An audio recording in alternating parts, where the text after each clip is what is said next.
تو ولادت کا پیغام ہے، ربیع الاول کا پیغام ہے۔ اس محبوب کی اداؤں میں آ جاؤ جو ہمارے لیے روئے ہیں، اس کا اتنا حق بھی نہیں بنتا۔ اگر وہ نہ روتے آج ہماری شکلیں بدل چکی ہوتی، پتہ نہیں کن جانوروں کی شکلوں میں ہم نظر آ رہے ہوتے۔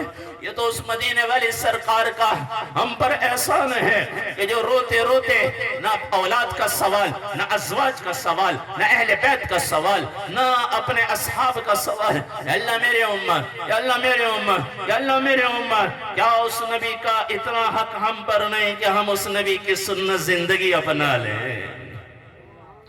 جاؤ تو صحیح طائف کے پہاڑوں کو جا کر پوچھو، ان کی زبان ہوتی تو یہ کہتے، طائف کے پہاڑ بھی کہتے، ایک نبی تھا جو تمہارے لیے رویا تھا، جس نے 3 میل تک پتھر برداشت کیے تھے، جس نے دشمنوں کے باغ میں پناہ لی تھی، اور جب جبرائیل علیہ السلام آئے، یا رسول اللہ حکم دے دونوں پہاڑوں کو ملا دیں، یا رسول اللہ بادلوں کا فرشتہ حاضر ہے، پانی برسا دیں، غرق کر دیں۔ میرے نبی اتنی تکلیف کے باوجود بھی کہ بے ہوشی کی حالت طاری ہو چکی ہے، 3 میل تک جس نبی کے پتھر لگے ہوں، خون سے جوتے رنگین ہو چکے ہیں، سارا جسم لہولہان ہے، میرے نبی پھر بھی اٹھا کے گئے، ہاتھ اٹھا کے کہہ رہے، نہیں اللہ یہ ایمان نہیں لاتے تو میں تجھ سے دعا گو ہوں کہ اللہ ان کی نسلوں میں وہ لوگ پیدا کر دے کہ جو تیری عبادت کریں۔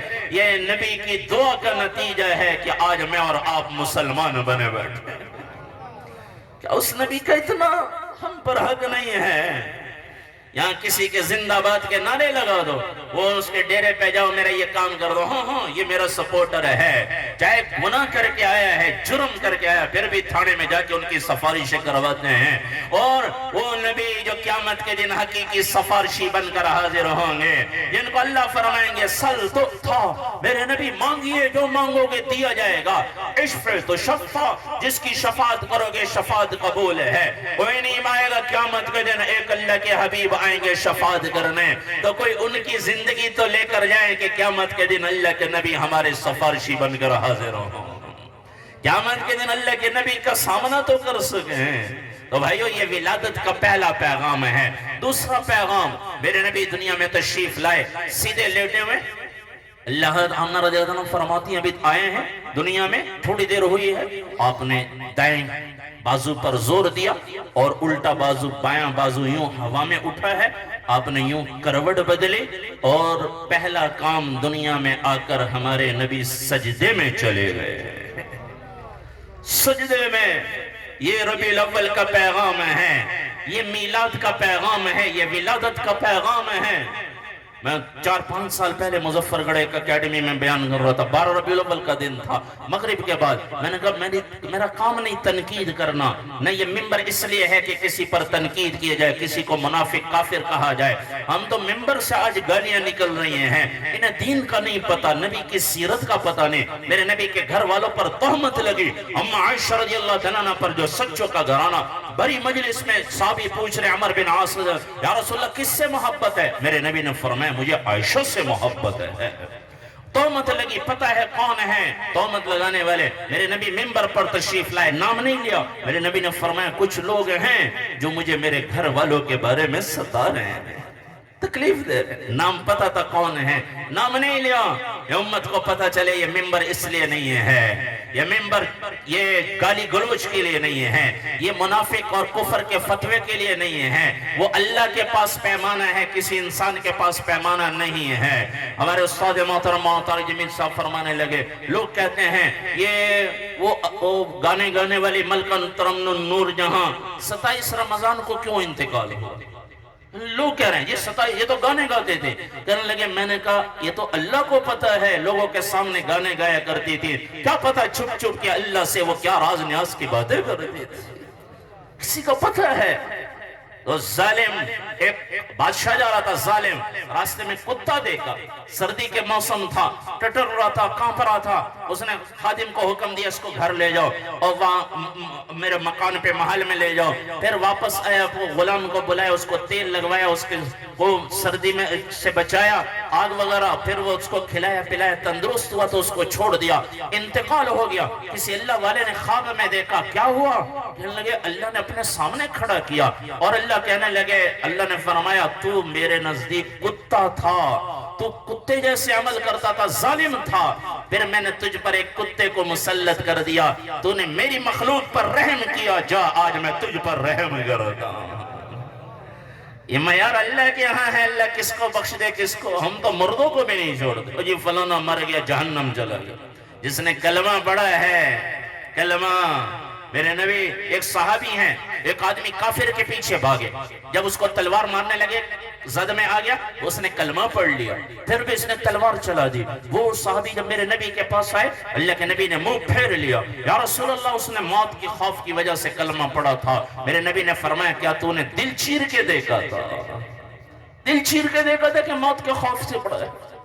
تو بھائیو، ولادت کا پیغام ہے، ولادت کا کہ سجدہ کیا ہے، تو میرا کام نہیں تنقید کرنا۔ میں نے ویسے پوچھ لیا، 12 ربیع الاول 4-5 سال پہلے کی بات ہے، 13-14 کی، تو میں نے پوچھ لیا، میں نے کہا اللہ کو حاضر ناظر سمجھ کر بتاؤ آج 12 ربیع الاول ہے، کس نے آج فجر کی نماز پڑھی ہے؟ آپ یقین جانے 500-600 کا مجمع تھا، 10-12 کے ہاتھ کھڑے ہوئے۔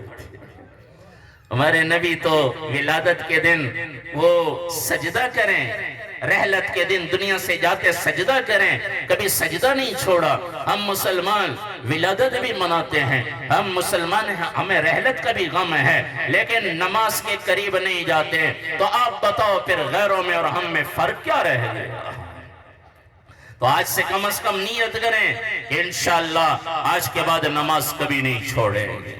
میرے نبی پیدا ہوئے جس دن مکے میں 10 بچے پیدا ہوئے تھے۔ حلیمہ سعدیہ 135-40 کلومیٹر دور سے آئی ہیں، بنو سعد قبیلہ وہاں آباد ہے، طائف سے بھی آگے، بہت سارے لوگوں نے جا کے زیارت کی ہوگی، اور اس لیے جانا کہ میرے نبی کا بچپن یہاں گزرا ہے، وہ جگہ جا کر عشق سے تعلق رکھتا ہے۔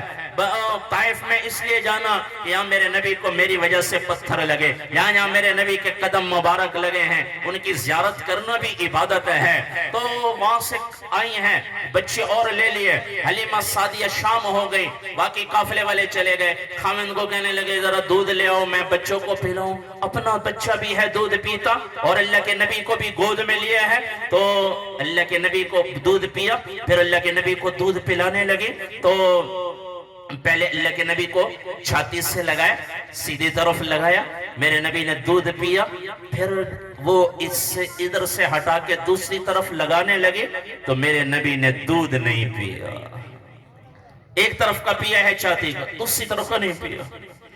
کیا پیغام دیا؟ کہ میں کسی کا حق نہیں کھانے آیا ہوں، میں کسی کا حق نہیں کھانے آیا ہوں۔ ہم غریب کی دکان بھی برباد کر دیں، ہم غریب مزدور کی مزدوری بھی روک دیں، اور یہ ہم تو عشق میں یہ کرنا ہے، عشق میں یہ عشق کا پیغام نہیں، یہ میلاد کا پیغام نہیں، یہ ولادت کا پیغام نہیں۔ بھائیو اللہ کے واسطے، اللہ کے واسطے کوئی نبی کے پیغام کو تو سنو۔ میرے نبی منہ نہیں لگا رہے کہ یہ میرا حق نہیں، میرے بھائی کا حق ہے، یہی رحلت کا پیغام ہے۔ دنیا سے جاتے وقت اعلان فرما گئے وَمَا مَلَكَتْ أَيْمَانُكُمْ الصَّلَاةُ وَمَا مَلَكَتْ أَيْمَانُكُمْ، دو جملے فرمائے، نماز اور لوگوں کے حقوق، جن میں سب سے بڑا حق ماں باپ کا ہے۔ ماں باپ کو تکلیف دے کر بھی لوگ کہتے ہیں ہم عاشق رسول ہیں، نہیں ہو سکتے، مرنے کے بعد بھی ان کے حقوق ہیں، مرنے سے پہلے بھی ان کی خدمت کرو۔ میرے نبی نے بد دعا پر آمین کہی، جس کے سامنے اس کے ماں باپ دونوں یا ایک بڑھاپے کو پہنچ جائے اور وہ ان کی خدمت نہ کرے، ہلاک ہو جائے۔ جبرائیل علیہ السلام نے فرمایا، اور اللہ کے نبی نے آمین فرمائی کہ ہاں ہلاک ہو جائے،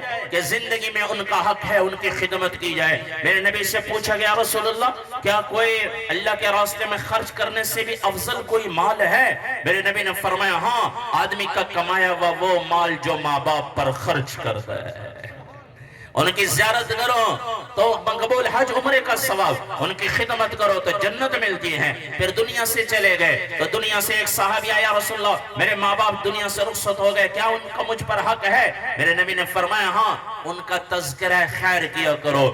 تو بھائیو یہ میرے نبی کی وصیت، وَمَا مَلَكَتْ أَيْمَانُكُمْ، قیامت کے دن اس کی عدالت لگے گی، ایک حقوق اللہ کی، ایک حقوق العباد کی۔ یہ میرے نبی کی آخری وصیت تھی جو دنیا سے جاتے جاتے آخری کلمات ادا فرما گئے، وَمَا مَلَكَتْ أَيْمَانُكُمْ، اے امت کسی کا حق نہ کھانا، کسی کا حق نہ کھانا.